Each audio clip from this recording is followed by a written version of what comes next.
Welcome to livingpianos.com. I'm Robert Estrin, presenting to you this Mason & Hamlin Model A grand piano.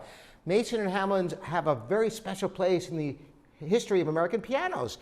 And the Model A is an extraordinary scale design. And anybody who's ever played a great Mason & Hamlin A like this can't believe that it's only a 5/8, because honestly, I have played pianos well over 6 feet that don't have the substance and the depth of tone that this piano has. There are many aspects of the design methodology of Mason & Hamlin that contribute to this, not the least of which is a larger soundboard, which is allowed because the tail is wide and you have more soundboard and a richer sound. I'm going to start off with a beautiful slow movement of the Beethoven Opus 10 number 1 sonata.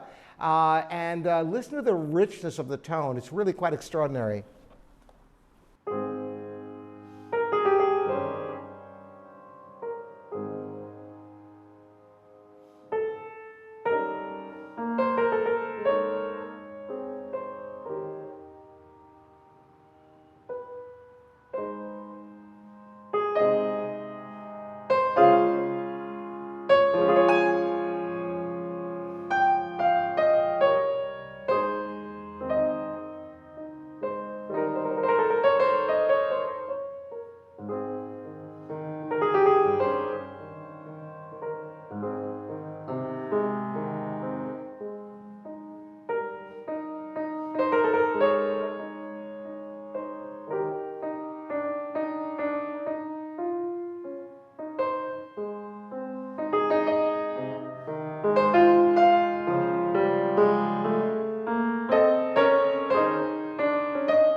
You know, Mason & Hamlin is one of the only American piano companies still producing. In fact, other than Steinway, there are no other American piano companies from the 1800s that are still around.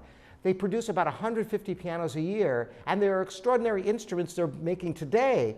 However, there's a very different sound in the instruments from this period before Mason & Hamlin was purchased by the Aeolian Piano Company in the 1930s.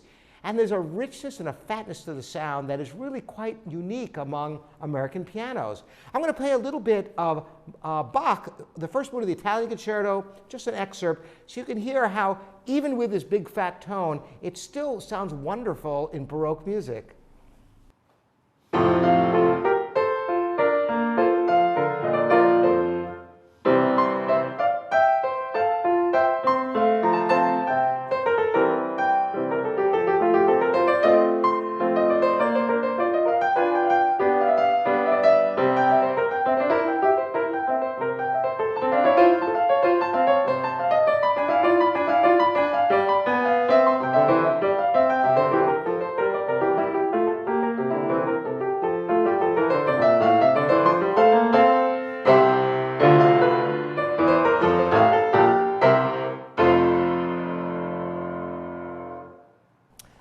So while it has a big fat sound, you can still hear the distinctness of all the notes.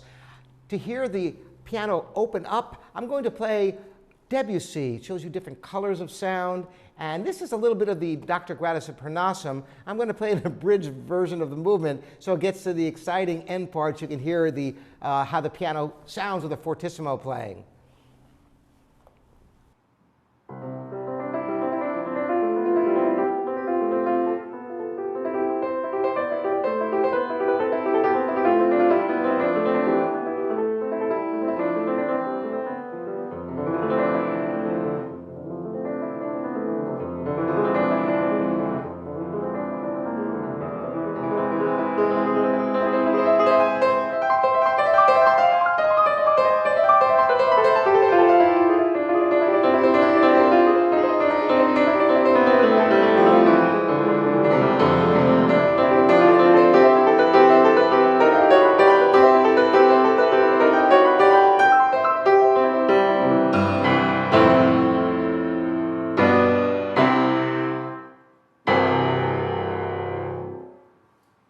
It's hard to believe you're listening to a 5'8" grand piano, but this is the trademark of the great Mason & Hamlins from this period.